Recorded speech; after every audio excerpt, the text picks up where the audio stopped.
Sveiki, ar kada nors pagalvojate, kad, paprastas puodelis ant stalo gali būti daug galingesnis už kokią nors brangią reklamą? Šiandien mes kaip tik ir pažiūrėsim, kaip tokios rodos paprastos verslo dovanos virsta ne šiaip malonė smulkmena, o, tikrų strateginių įrankių, kuris sukuria tą nepamirštamą ryšį su prekės ženklu. Žinoma, visi norim lojalių klientų, juk taip, bet kaip sukurti tokį ryšį, kuris būtų, stipresnis už kainą ar patogumą? Arba kaip padėkoti partneriams ir motyvuoti darbuotojus, kad tai nebūtų tik formalumas, o tikrai nuoširdus gestas? Būtent nuo šito klausimo ir pradėsim. Ir žinot, kas geriausia? Atsakymas pasirodo, kad viskas yra daug arčiau nei atrodo. Jis tiesioginė to žodžio prasme gali tilpti į delną. Tai ne šiaip dovana. Kalbame apie apgalvotą, stilingą ir svarbiausia praktišką daiktą, kuris tampa tikrų prekės ženklo ambasadoriumi kliento kasdienybėje. Tiesiog taip. Gerai, tai kągi šiandien aptarsime? Štai trumpas planas. Pirmiausia, pakalbėsim, kaip dovana stiprina prekės ženklą. Tada, kokia didžiulė idėjų pasiūla. Po to labai paprasti 4 žingsniai iki rezultato. Aišku, aptarsim profesionalumą, kurio galima pasitikėti. Ir pabaigai pats įdomumas. Kokiagi bus jūsų dovanos istorija? Gerai, tai pradedam nuo pačios esmės. Kodėl apgalvota dovana yra, kur kas daugiau nei paprastas mandagumo ženklas? Pažiūrėkime, kaip ji tampa tokiu tyliu, bet labai galingu prekės ženklo atstovu. Pabandykime į verslo dovaną pažiūrėti ne kaip į išlaidas, o kaip į investiciją. Investicija į santykius. Tai tarsi rankos paspaudimas, kuris trunka ne sekundę, o mėnesius ar net metus.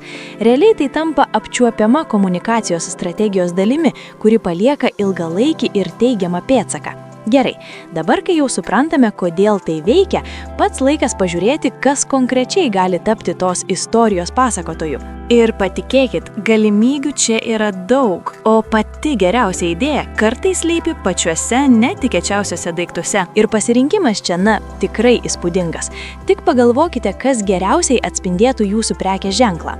Gal tai jaukumą kuriantys daiktai, pavyzdžiui, pledai ar rankšluošiai, o gal kaip tik aktyviam gyvenimo būdui skirti dalykai kaip gertuvės ir kuprinės, nuo kasdienių biuro smulkmenų iki išmaniųjų technologijų. Iš esmės, kiekvienai progai ir kiekvienai žinutei galima rasti tiesiog tobulą sprendimą. Gerai, suprantama, kad nuo tokios idėjos gausaus dalį net galva apsisukti, bet kelias nuo idėjos iki realybės yra stebėtinai paprastas. Pažiūrėkime į tuos 4 labai aiškius žingsnius, kurie bet kokią viziją paverčia apčiuopiamu rezultatu. Pats procesas, matote, sukurtas taip, kad būtų maksimaliai patogu. Viskas prasideda nuo pasirinkimo kataloge. Tada pateikiamas logotipas ir gaunama nemokama vizualizacija. Tai super, nes galima iškart pamatyti, kaip atrodys galutinis produktas. Trečias žingsnis – suderinamos visos smulkmenos – kaina, spaulos būdas ir terminai. Ir galiausiai, kai viskas patvirtinta, idėja keliauja į gamybą. Viskas. Žinot, paprastas procesas klientui dažniausiai reiškia labai profesionalų ir kruopštų darbą, kai niekas to nemato. Būtent čia ir atsiskleidžia visa kokybės ir pasitikėjimo esmė. Tai dabar panerkime būtent į tą profesionalumo pusę. Štai čia puikiausiai matosi tas profesionalumo pavyzdys. Tai nėra tiesiog bet koks spausdinimas, tai tinkamiausios technologijos parinkimas. Pavyzdžiui, logotipas ant metalinio termopuodelio bus graviruojamas lazeriu, kad būtų ilgaamžiška. Ryškioms spalvoms ant marškinėlių bus naudojama šilkografija, o kokiam nors sudėtingam daugiaspalviam dizainui ant kuprinės idealiai tiks DTF spauda. Esmė paprasta. Kiekvienam daiktui geriausias sprendimas. Žinoma, niekas nekalba geriau už pačių klientų patirtis. Štai pavyzdžiui, Vytauto Kernegio fondas pabrėžia ne tik kokybę ir greitį, kliento supratimą, bet ir geriausią sprendimo paiešką. Tai tik įrodo, kad geras rezultatas gimsta iš partnerystės, o ne tiesiog iš paprasto užsakymo įvykdymo. O štai dar vienas pavyzdys iš ilgalaikės partnerystės su UAB Kazyme. Čia išryškėja kitas svarbus dalykas. Jiems patinka nuolat atnaujinamas asortimentas ir paslaugų kokybė, bei padėti norintis kolektyvas. Tai įrodo, kad partneris ne tik gerai atlieka darbą čia ir dabar, bet ir nuolat tobulėja kartu su savo klientais. Gerai, taigi apibendrinkim. Turime daug idėjų, aišku procesą ir patikimą komandą. Dabar lieka pats svarbiausias ir, sakyčiau, kūrybiškiausias žingsnis. Pereikime prie dalies, kuri, tikiuosi, įkvėps veikti. Kokiagi istoriją pasakos jūsų dovana? Jei trūksta įkvėpimo, štai 5 idėjos, kurios, galima sakyti, visada pasiteisina.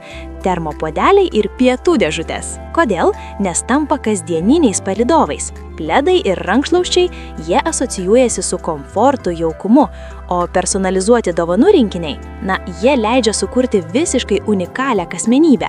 Kas visus šios daiktus vienyje? Jie praktiškai ir natūraliai įsilieja į gavėjo gyvenimą.